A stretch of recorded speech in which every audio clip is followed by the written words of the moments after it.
Mga bata yan, dapat pinag-helmet. Pakitabi po, pakitabi. Nakakotse ka eh. Kuya, pinatatabi kita, huminto ka.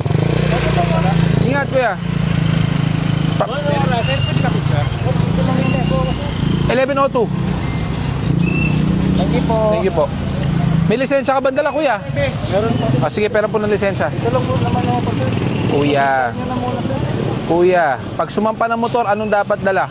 May helmet nga po. Pero May helmet. hindi naman- Pangalawa, lisensya. Lisensya po. Pangatlo, dapat tamang sapatos. Okay ka na. Opo. Okay ka na nga, sabi ko. Yung angkas mo. Sir, kaya nga po ako nakikiusap eh. Kasi yan na naman ako. Ang aksidente, malayo, malapit man, hindi natin mapapakiusapan. Pwede ba natin pakiusapan po ang aksidente? Ay, malapit na lang ito po, sir. Ang pag mas malapit, mas kumpiyansa tayo. Dahil akala natin malapit na. Peram na lang po ng lisensya, ha? Meron naman, sir. Peram po ng lisensya. Meron o wala, kuya? Meron po. Nasaan? Nandito po sa... Sige po, pera. Huwag po kayo magkano. Blurred naman po kayo. Ginagawa niyo, ma'am. Sinagsabing bawal. May karapatan mo ako man. Opo, pero kuya, makinig ka muna. Public place, hindi naman kayo pinopost. Naka-blurred po. Naka-blurred po yan. Unless magpapakilala ka, gusto mo sabihin pangalan mo. Ako po, diyan na lang po ako, sir. O, sige, peram po ng lisensya. Kaya nga, sir, may lisensya po ako. Pahiram po nga muna. Bakit di nyo po mailabas? Titikitan nyo ako. Pahiram po muna, sir. May karapatan po kami. Diyan lang naman ako, sir. Private road po ba ito? Kung private po, sige, pagbibigyan kita. Kaya nga, sir, kaya nga po ako humihingi ng pasensya sa Kuya, kanina ko pa, maayos kong pinapaliwanag sa'yo, ang aksidente, malayo, malapit, hindi tayo makakahingi ng pasensya. Kaya nga Baka po, po, baka po, Diyan na lang po, diyan lang po. peram po muna ng lisensya. Sir, titikitan nyo ho kasi ako. Opo. Sa po, sir, ginagamit ko po. Hindi naman namin kukunin, babalik namin. Hindi po kami kumukumpiska ng lisensya. Bawal po ang pagkumpiska ng lisensya. Hindi, teka muna, sir. Diyan na lang naman ako, sir. Baka pwede nyo naman ako kung ano, sir. Ipagbigyan na lang muna ngayon. Kuya, pwede pahiram na rin po ng ORCR ng motor. Meron po mga, sir. Sige po, peram po lang. Lahat, sir, nang hinahanap nyo. Sir, Kaya nga, diyan na lang po kasi ako, sir. may mali ka ba o wala? May alam ko, sir, may mali po ako. Tanggap ko po yun. Tanggap nyo. Hindi ko po yan kinakain. Ang sinyales ng pagtanggap ng pagkakamali ay pinapakita ang lisensya. Kasi, sir, wala rin naman po akong panggastos dyan, pangtubos. Peram po muna, sir. May pagkakamali po, hindi naman po pwedeng ganun. Gipit po ako ngayon. Sana inisip nyo muna, yung bata. Kasi araw-araw naman po kaming ganyan eh. Araw-araw mong ginagawa. Opo, ang lapit na Yun. lang po eh. Yun ang gusto ko marinig sa'yo. Araw-araw, walang helmet yung bata. Humihingi na nga lang po ako ng pasensya. Hindi ko na uulitin sa susunod. May helmet ka ba? Wala talaga. O, di ba? Paano mo hindi uulitin kung walang helmet yung bata? Ano po ako ng helmet? Peram po muna ng lisensya, sir. Sige, Sir, ibibigay ko po. Opo. Pero huwag niyo ako tikitan. sir, may karapatan po kami. Hindi po ibig sabihin nakiusap kayo, pagbibigyan po kayo. Diyan na lang po ako. Tatay ka ba? Opo, tatay ko po. Tatay ka niya. Maawa ko kayo kasi pag inano niyo yung ano ko, lisensya, ano pong ipangahanap buhay ko po? Kuya, hindi namin kukumpiskahin, Kaya binabalik. Wala rin nga po akong ibabayad. Kuya, hindi mo kailangan magbayad ngayon. Hindi po agad-agad ang binabayaran po yan. Wala naman ako kasi ako pangalan dyan eh. Kuya, sana inisip mo muna yung kapakanan ng bata. Hindi ko naman ako akalain, sir. Kaya nga humihingi Yeah. ako ng ano sa inyo. Baka pwedeng Paano po kayo nakakuha ng lisensya, kuya? pagkuha po ng lisensya. Saan po? Sa LTO po.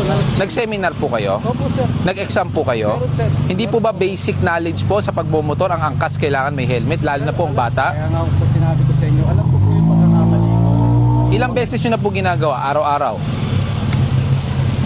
Marami na, sir, kung araw-araw. Exactly, di ba? So araw-araw. So ibig sabihin po niyan, Hindi ko naman po kasi akalain, sir, na biglaan po. pero alam nyo pong kailangan may helmet. Pag doon po, kaya nga hindi na po ako umaano doon, sir, eh. Pag dito lang, sir, kahit po hindi na... May batas po ba kayo pwede ipakita sa akin na pag sinabing barangay road or secondary, pwedeng walang helmet? Kung meron po kayong batas na papakita po sa amin, gagalangin po namin. O kaya ordinansa. Sir, hindi. Dahil sir, Ipapakita dyan. kaya nga kasi wala pong ganon. Gusto na nga lang po ako sa inyo, sir, eh. Baka pwede nyo muna akong pagbigyan. Hindi po kita mapagbibigyan. Hindi sa lahat ng oras ang pakiusap pinagbibigyan. Sir, iuwi ko muna itong ano. Peram po muna ng lisensya nyo. Diyan na lang po naman ako, sir, oh. Kuya, ang hindi pagsunod sa mga enforcer ay disobedience to person in authority. Mas lalaki pa po. Sir, kaya nga po ayoko nga kasi... Sir, simple lang. Peran po muna ng lisensya. Ibabalik po namin. Pero sir, ano sir, wala Peran po talaga muna akong ng lisensya. maibabayad, sir. Peran po muna ng Pasensya na lisensya. talaga kayo. Para hindi kayo naabala, sumunod po tayo. May lisensya po ako sir. May Kaya oras po. nga. Sir, okay lang ba? Itabi ko muna yung bata. Kawawa ko.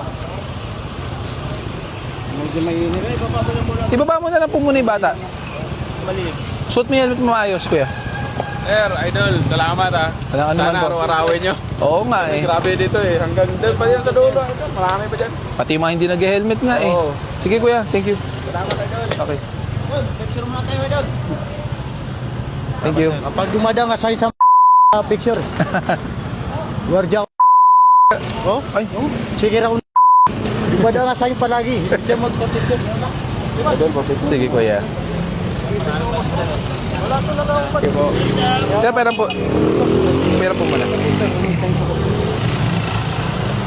Kaya nga po nga nakikiusap sir kasi wala talaga akong ka-budget sir. Pang tubos po. Sana bago mo ginawa yan, alam mo namang mali, dapat Kaya nga po kung sa, minister sa ilang beses na pinagmotor mo yung anak mo ng walang helmet. Sana kuya, ito sana isipin mo. Nasa loob ka, nasa barangay road ka. Pag meron isang kamoting driver o motor o tricycle driver na tinumbok ka, ikaw sagip ka dahil may helmet ka. Ikaw may edad ka na. Pwede kang tumayo, pwede kang bumangon. 'Di ba? Sugat lang yan. Paano pag yung bata? 'Di ba? Sa araw-araw. Kuya, sana maintindihan mo yan. Ito ay ang paghuli sa'yo at pagtikit sa'yo ay parte para ma-realize mo kung ano ang pagkakamali. Kasi kung sita lang tayo ng sita, wala tayong mangyayari, di ba? Tulad yan, sitahin kita, sabi mo, pagbigyan kita, mauulit yan, sigurado ko. Hindi na sir, ako po ang nangangako Kaya sa nga inyo, po, sir, na parte hindi ko po na ito, yan uulitin. parte po ito Kasi para, alam ko na po na itong daan na to is ngayon lang po kasi Kuya, talaga, sir nakailang balik na po ako dito. May nabigyan na nga po ako ng helmet dati. Dito, kaya alam ko nga, kaya nga kuya, sinasabi ko sa'yo, may lisensya ka, parte po yan ng training at seminar na kailangan may helmet ang angkas o tinatawag natin pillion rider. Parte po ito para hindi nyo makalimutan ang pagkakamali nyo. Hindi mo kailangan bayaran to agad, walang interest to, kuya. Pag nakaipon ka na, saka mo bayaran. Na taong ko pa yung mabayaran. Walang problema. Kailan na expiration mo? 10 years pa yan sir. Di pag mag-renew, saka mo ayusin, ha? Sir, baka pwede nyo lang. Kuya, ulitin ko, parte po yan para hindi nyo makalimutan pagkakamali nyo. Sana isipin, babalikan kita. Isipin mo na lang, paano pag, ito na lang, may tricycle, nagmamadali, tinumbok ka, na-disbalance ka. Diba? Yung bata, sumemplang kayo. Hindi mo alam kung anong pwede mangyari. Ilang taon na yan? 7 taon na po. 7 taon. Diba? Tayo, pag natumba, nabagok, sugat, pa-check up, bata yan. Layo pa nang pwedeng marating yan. Diba? Sa isang pagkakamali natin, malaki ang pwedeng magbago sa Yan na buhay. lang naman ako sir, just iskinita. Uulitin ko. Malayo, malapit, hindi napapakiusapan ng aksidente at hindi natin nalalaman kailan mangyayari ang aksidente. Tama po ba? Sana yun ang may realize nyo, ha? Hindi na, Yan na lang po. kahit yan lang. Saan ka nang galing kanina? Dito lang po sa Doon, di ba? O paano yan? Daling ka doon. Biglang may dumating na kotse, nagmamadali. Nasagip yung side mirror mo. Pero dito naman kasi sir, hindi naman papatakbo naman. Hindi mo masasabi. Minsan nga, sa eskinita pa yung mas malalang aksidente. Gusto mo pakita ko sa yung mga videos ko na sa aksidente, sa eskinita, mas malala. Hindi na sir. O, di ba? Nakabala pa ako kita sir. Hindi, walang problema. Trabaho po namin to, hindi abala to. Parte to para ma-realize nyo at mabigyan kayo ng dagdag kaalaman. Alam ko naman yun sir, kaya sinasabi. Kaso nakakalimutan natin. Opo, kasi Napapabayaan natin, di ba? kaya niya, may biyahe pa sir. Saan ka bumabiyahe? Iba-ibang lugar sir. Ano ba ang trabaho mo? Ano lang po ng mga booking ng pa-deliver. Booking ng ano ka ba? Grab, Move It, Hindi sir, parang sa online lang din online. Wala po akong trabaho talaga sir. Kaya nga sabi, nakikiusap po ako sa inyo na sana, hindi muna ako makaano kasi wala ako talaga. Ilan anak mo? Naku, maraming sila sir, 5 po yan. Isa lang naman ang nanay, ha? Isa lang po ang nanay, 3 po ang high school, sir. 3 high school. Kaya nga po nakikiusap ako sa inyo, sir. Wala po ako talagang may babayan. Kuya, hindi kita Kaya tanggap ko rin po yung kamalian. Okay. Okay na ako natanggap mo ang kamalian mo. Pero ang sa akin, ayan, Kayo, balik ang lisensya, magagamit mo pa yan.